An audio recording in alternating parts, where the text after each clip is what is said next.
Hey everybody, I got a 2024 Honda HRV and I have not seen a single video anywhere about how to wire in an amp and a sub, so I'll show you how I did mine.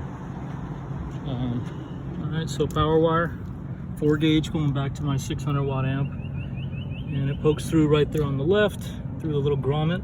Here's my fuse holder, goes all the way back into the trunk area, and I ran it. This is the view from the inside right here, kind of skirts down. Amp turn on wire, third fuse up from the bottom on the right is ACC. That's what I use to do my switch, so that works good. There's a little diagram on the bottom of the steering column that you can see. Anyway, the remote wire comes back through here, and power wire all the way through. Now, where I picked off my high-low signal was where the rear speakers. If you pop this out of the door, there's a plug in there.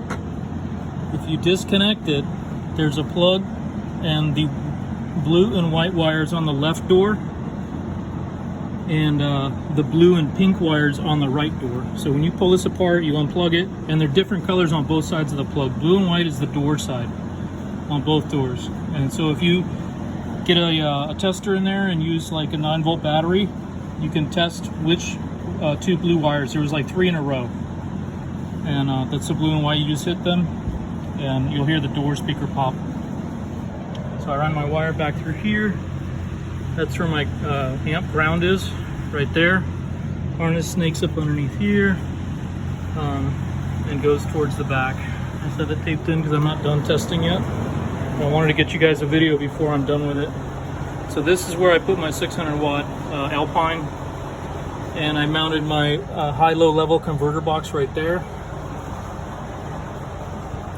And there's all the wiring going in. So here's the next trick I'm going to tell you about.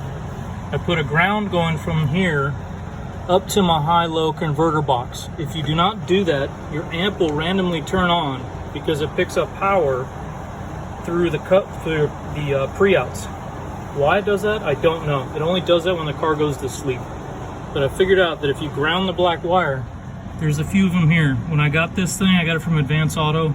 It's blue, yellow, and black. So it showed you're supposed to power it and use remote power and the ground. I only used the ground because the powers made no difference. Signals did not change, but the ground hooked up, the amp would not turn on when the car was off, and that I chased for quite a while. Anyway, this is how I did it. Wiring comes across, and then out the little crack in the floor panel where I have a little truck single 10 and a truck box, and it cranks inside this thing. It does really well. It's not one of those wimpy ass under seat subs. It'll rattle the mirror and shake stuff the way it should. So anyway, sorry about the long video. Hope you guys enjoy it. If it helps somebody out, very cool. Give me a like.